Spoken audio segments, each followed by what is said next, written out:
Assalamu alaikum warahmatullah. So following on from my series of what to grow each month last year, I thought I'd give you an update of some of the garden jobs to do each month this year. So what I'm going to do in this video is I'm going to show you the jobs that you should be doing this month to get your garden into tip-top shape for growing on for the rest of the year. So the first thing on my list of things to do this month is to start planning. Start planning your garden, start looking around, observing what's going on in your garden. Think about your garden, what aspect is it on? Is it on a south facing garden? Is it a north facing garden? Was it east, west? What kind of sun does your garden get? What's the sun's trajectory during the day?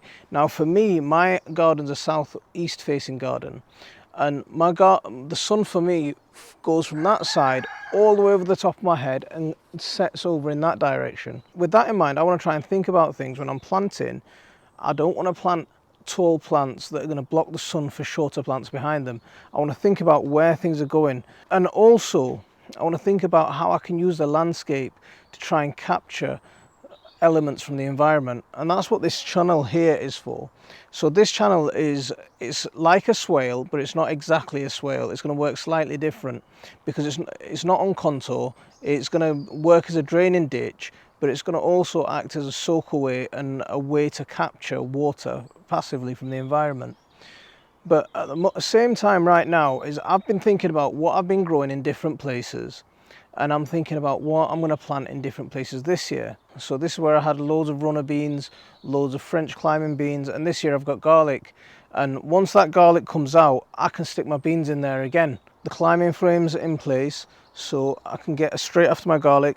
When I harvest my garlic in late May, I can get my bean plants already straight into the ground, or I could even start intercropping stuff, start planting my beans in between my garlic, and as I pull my garlic, the beans are already taken over and ready to go. So that's what I'm thinking about right now. I grew my potatoes last year in that bed behind me where my cover crops are, and now I'm moving my rotation over to this bed, and I'm going to grow my potatoes into these two beds here. So this is what I'm thinking about, is where did things grow last year?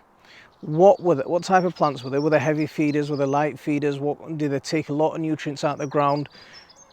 If so, I want to move them on into a different place. I want to replenish that soil, and I want to plant something that's a little bit less of a feeder to try and rebuild that soil and give that soil a bit of rest. The other thing that I'm very conscious of in this garden is this garden gets a lot of wind from that direction, and it sweeps up my garden, and it really it really batters the plants when we get some severe winds. So that's why I've let these trees grow up higher, and this is why I'll erect little wind barriers through the garden to try and give my plant some protection. Remember, a small staggered wind barrier will lift the wind gently over and give your garden a little bit more protection than it otherwise would. So that's number one on my list, to think about things, to observe what's happening in your garden and plan what you want to do. So this month, as well as the things that you can sow, it's really about getting your garden and getting yourself into the best shape for preparing to grow throughout the year. So with that in mind, let's move on to job number 2. Now we've moved into the greenhouse, and this is where a lot of the action is going to be taking place in this month. So what I'm going to be doing is, before anything else, I'm going to give it all a good clean. I'm going to give it all a very good clean, tidy everything up. I'm going to clean all the soil and stuff that's all over the place, because that's just going to get in the way. So I'm going to give it all a good clean. And then once I've done cleaning the workbenches and everything like that, I'm going to get on to cleaning this glass, because I want maximum amount of light that penetrates into this greenhouse. So all this glass is going to get a good scrub, and it's going to get a good layer. You know, it's just going to get cleaned out properly. I might even get a bit of soap onto this, just to make sure that I've got a good clean on it, and make sure that I kill some of the germs and stuff, because that's one of the things that can happen in a closed space like this. Greenhouses are absolutely fantastic for getting your plants off to an early start and growing some of those plants that are less tolerant of our British conditions. But in a greenhouse, because it's a closed environment, you are susceptible to trapping some of the diseases. So I would get these, especially things like that, cleaned make sure that everything, make sure the greenhouse is clean, make sure the glass is cleaned properly. I mean, some people in the old days, they used to burn a sulfur candle in there just to give it a bit of a detox. It depends on what you want to achieve. A general clean, some vinegar, some soap and water is plenty good enough for me. It'll just help get rid of some of those diseases that might have overwintered in the greenhouse. It's not a foolproof way, but it's just a good way of getting yourself prepared. Once I've cleaned out some of those molds that are growing on some of the, because it's been damp in here and it's been slightly warm, there's some molds and stuff that are growing on the glass. We'll get rid of that, we'll clean all that up, and that'll just set us in good stead. So on that same note of cleaning, here's some more washing that I'm about to do. So this potting up bench has been absolutely fantastic for these kind of jobs. Not only is it a potting up bench, but because it's a sink, it's fantastic for just, washing up in as well, serving its original purpose. So what I'm going to be doing is, I'm just going to give, in this bucket, I've just got some rainwater that I've saved up, that I've collected, and I'm just going to give everything a good scrub. Some say you don't have to wash plant pots. Some say you don't have to, go to this trouble. But I like, some of these plant pots are going to be used in my house. I like a good clean start. So I just like to set myself up for, as well as possible for growing this year. It's a cold day, so inside the greenhouse is good. If you're in your house, you could always get yourself a flask of hot water and make sure you've got something to heat your hands on. But in this greenhouse it's quite warm because we've still got these heaters going. And I've blown some of the candles out, but that candle's still going. It's just burning the last little bits, and it's just working like a little fire actually. So it's 11.8 degrees in here at the moment, but it's about 2 degrees outside, so it's quite warm in here. But this is never going to be a pleasant job on a cold day, especially when you're messing with cold water.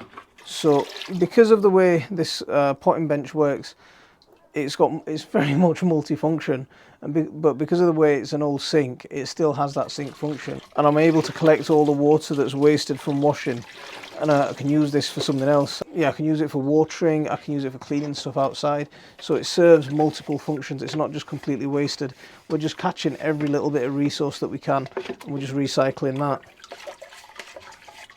This is why it's important to clean some of these pots and stuff. There's all kinds of overwintering pests and stuff that will hibernate in these pots. I mean, some might be good, but I leave enough environment outside for those guys. The ones in here, without knowing exactly what they are, and because these are going to go into my house, these pots potentially, then I want to make sure that I've got a nice clean start, and I'm not putting anything, I'm not overwintering, and I'm not saving anything that might be potentially harmful. So through last year, the garden tools have had a real workout. A lot of grime and a lot of dirt has built up on some of these things like secateurs. I mean, that's getting rusty this spring, so that needs a bit of greasing. The blade needs a bit of cleaning, a bit of sharpening. One of my hoses is broken, so I need to replace the handle on this hoe and give it a general sharpening and a bit of a tidy. And similar I'm going to do with all my wooden handle tools. I'm just going to give them a general sand, and I'm going to give them a coating of oil as well. It's sad with these hoes and these wooden handle tools, is to buy a brand new hoe is almost it's almost the same price as buying just the handle on its own.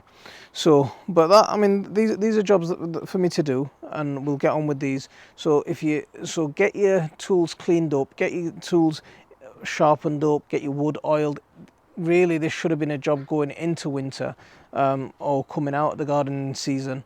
But if you haven't already done it, like me, then get on it. So we've got our cleaning done, and we've got our prep work done, but now we're going to start planting. So what we're going to plant into, compost has been a real bit of a nightmare recently. I mean, especially with us moving peat-free slow. I mean, it can't come soon enough. The sooner we move peat-free, the better. I mean, there's absolutely no reason that we should be using peat anymore. We just don't need it. It's a waste of. I mean, it's a real waste to be using it. But that said, the quality of peat-free compost isn't that great. So the best thing to do is to make your own. What I want to do is I want to make some new composting bays over there at this end of the garden. But I use a lot of composting in situ. I mean, I compost, if you know about the way I garden, I use a lot of wood chips, I use a lot of cover crops, I use a lot of deep mulches. So very little compost actually goes onto my beds. Compost is actually used for me to grow potted plants and starting off plants. So even then I've got bags full of compost here. And that's what I'm going to do now is I'm going to prep some of this compost to be used. This is finished compost. I mean, this would be an ideal potting up mix, but because I want seed compost, I'm just going to give that another riddle through. I'm just going to sift it through one more time, and I'll get some really fine compost that I can grow young plants into. I mean, that's pretty good. That's pretty good stuff, that, and ideal for growing up, you know, potting up young plants. I know it's cold and you want to be inside, but once you get moving on this compost, bring a flask of tea with you. It does warm you up. It's a good bit of exercise as well. A lot of people will say to me around composting, it's a lot of work.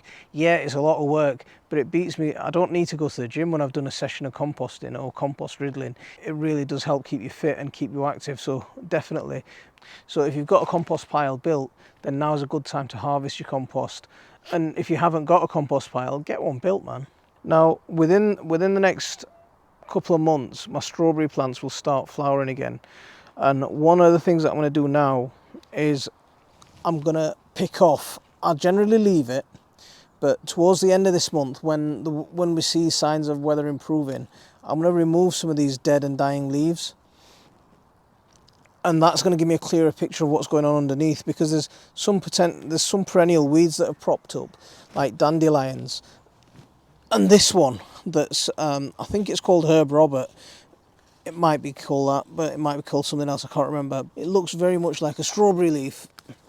So there's not masses of difference between that and that. So they can disguise themselves quite a bit. So if you give your strawberry plants a clean now, and know exactly where your strawberry plants are, you'll find these guys, and then you can dig these guys out and get rid of them. So I'm going to give it a good tidy up. I'm going to clean out some of these perennial weeds, and I'm going to give it a good mulching, and then we'll be in perfect stead for the rest of the year. So now's a great time to start chitting your seed potatoes. I mean, it's not a process that I normally do. It's not something that I always do, but if you've got seed potatoes in advance, now's a great time to start chitting them. So egg boxes are brilliant for doing this. So, I mean, you can use this option as well, just leave them in a tray.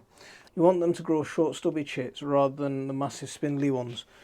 And if you've got big potatoes like this, you could always cut them in half, and then you've got 2 seed potatoes.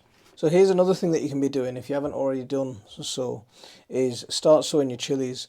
January is a perfect time to sow chilies. Because chilies need such a long growing season to get to fruit in time, it's a good time to sow them now. I mean, I sowed these at the start of January, late December, and I've already got some of these putting on true leaves now. So chilies, aubergines, they're great to sow now. I've got a whole video on what to sow in January. I won't repeat the stuff here, but do go and check the video out. There's a link for it up here. So go and have a look at that. That's got a nice list of everything that you can sow in January. I'm not going to go all out and give the garden a full clean up yet. So I'm not going to cut those stalks back yet, because there might be insects overwintering in there. It's a good little bit of habitat.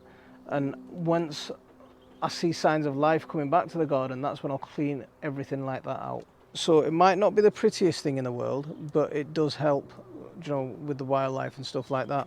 So don't go all out with a full mega tidy up yet. That's what I want to do anyway. I'm going to wait a little bit.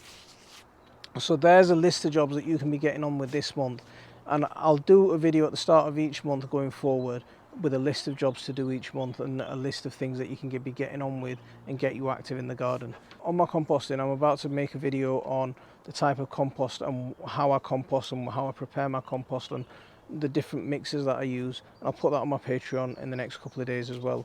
So leave it there for this one. Assalamu alaikum wa rahmatullah.